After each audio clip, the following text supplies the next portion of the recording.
It's not a remake of Exorcist 2. It's just Heretic. Yeah, be careful what door you knock on. Mm. That smell of blueberry pie wafting from the kitchen may sound tantalizing, may seem delicious, but it might be biting off more than you can chew. There you go. As it were. Yeah, this is a movie that I think a lot of folks were looking forward to. This trailer has been out there for a while, and just the full embrace of villainy that is going on and the later stage of Hugh Grant's career, no longer floppy haired and awkwardly adorable in 90s rom-coms. Right. Paddington 2, I think, was really fun for him. For that, and did you see A Very English Scandal? No, what's that? Oh, that's where he played. It's a real life. It's a thing that was on Prime where he plays a British politician who was brought down by his affair with this dude who was actually played by Ben Whishaw, the voice of Paddington. Oh, fun! It's a lot of fun. Well, ladies, I think it is time. Time for what? Time for enlightenment. So here at Heretic, we have two young women played by Sophie Thatcher and Chloe East. They are Mormon missionaries knocking on doors, trying to change hearts and minds. And they have a list of folks who have expressed interest in learning more about the Church of Jesus Christ of Latter-day Saints. One of them is Mr. Reed, played by Hugh Grant. So they knock on the door of his adorable little cottage. They ride their bikes up there and knock on the door. And he is so sweet and welcoming. And he's got blueberry pie in the oven. And won't you come on in? And my wife's here. She's just in the other room. She'll come out and say hello eventually because they can't be alone with a man like this. And understandably, they want to be safe. And so they sit down with him and talk, or they listen, actually. He explains things to them. Basically, it's him mansplaining religion to them, but they're psyched because he's engaged, right? A lot of folks are slamming doors in their faces, and you can see why, like, they're excited to be there, but increasingly a little trepidatious as he reveals more and more that just seems a little unnerving. Sophie Thatcher's character is a little more world weary of the two. She's got sort of a flinty kind of edge to her and a quick-wittedness that matches him for everything that he says. She's got an argument of her own. And then Chloe East is just sweet and perky and sunny, and she's just like ready to get her first conversion and she's her character's born in the church and the other one's a convert, so that's also part of it. That's important too, yes. And so they are both very distinctly drawn, and they play off each other very well as this movie evolves. And for the first hour or so, this movie is a blast. It is thrillingly written and well paced, and it's directed by Scott Beck and Bryan Woods. They wrote the first A Quiet Place, and then they also did 65, which was terrible, which was a really bad Adam Driver sci-fi movie, which I don't think you ever saw, Alonso. I was spared, but yeah, I heard all about it. Yes, but they use this space really well.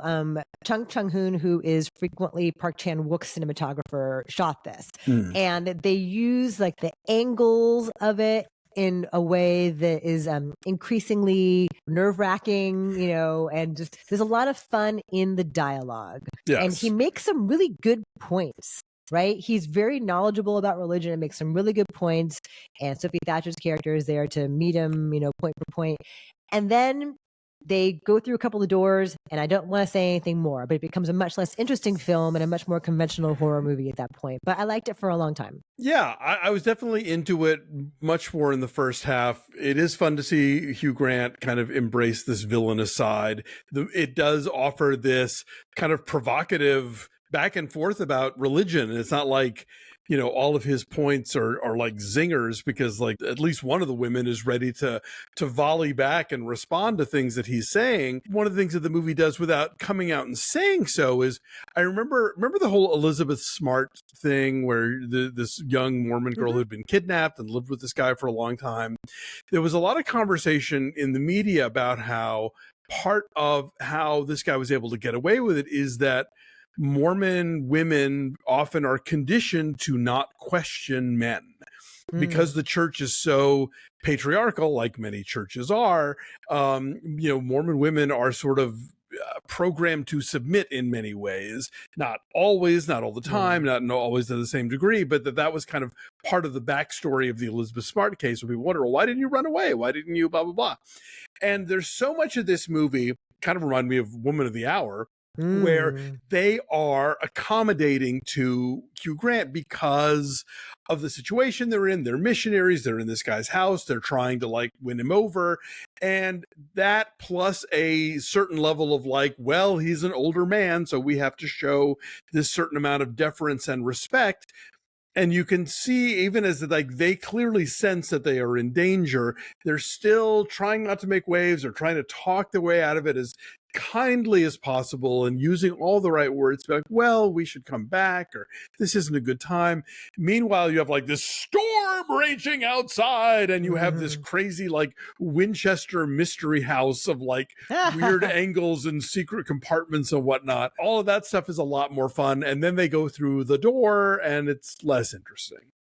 Yeah, for sure. But part of the key of this is the idea that like he's got a blueberry pie going in the oven. Like, how awful could he be? Like, he must be a lovely guy. What a wholesome thing to have. But you know what goes really, really well with pie is coffee from our friends at Coffee Brothers. If he had Coffee Brothers in his house, he'd clearly be a good guy and not a villain trying to entrap them. Yes, but you know, Mormons have a weird history with coffee and hot drinks, so it's like I don't know if he could have served it necessarily, but I think it would have made his life much better. Right. Maybe they could have had decaf. Anyway, the holiday blend is finally here. We were telling you guys the holiday blend was coming. It is finally here. We'll have a link down below. You can take 15% off with our code breakfast15.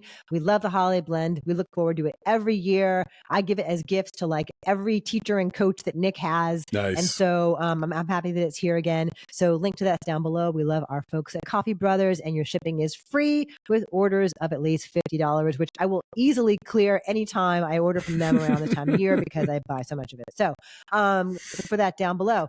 So yeah, it's a lot of fun though, and I think probably tricky from a verbal perspective in terms of like the density and the pacing of the dialogue. And you're right, like they're trying to be so accommodating and so polite, and I think like women in general, like that's how we navigate the world so frequently, just so as to survive, you know, not make waves, not stand up. One of them is more adept at standing up to him than the other, but they each kind of have a special strategy to get out of this, that each of which is effective. Yeah, for sure. And I think when it's playing into that part of it, and the two of them are meeting, the two women and him are meeting on that level, it's a lot more interesting than when it kind of becomes a more sort of standard thriller horror movie. Yeah, and the use of music is fun. That's all I will say. Some fun pop culture references that make me laugh out loud. Yes, the needle drops are actually quite relevant here.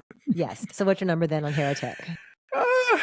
Like a 6.3. You know, I think it works kind of until it doesn't, but even when it stops being as interesting, it doesn't get like shitty. It's just not as good as it had been, you know. Yeah, I'll say like a 6.8. Like it's smart and it's clever, and for a long time I didn't know where it was going, and it's really well written and it's well paced, which makes that back half just so much of a letdown because it had so much of a good thing going there. But worth seeing for sure for Hugh Grant's performance, if nothing else. So check out Heretic now.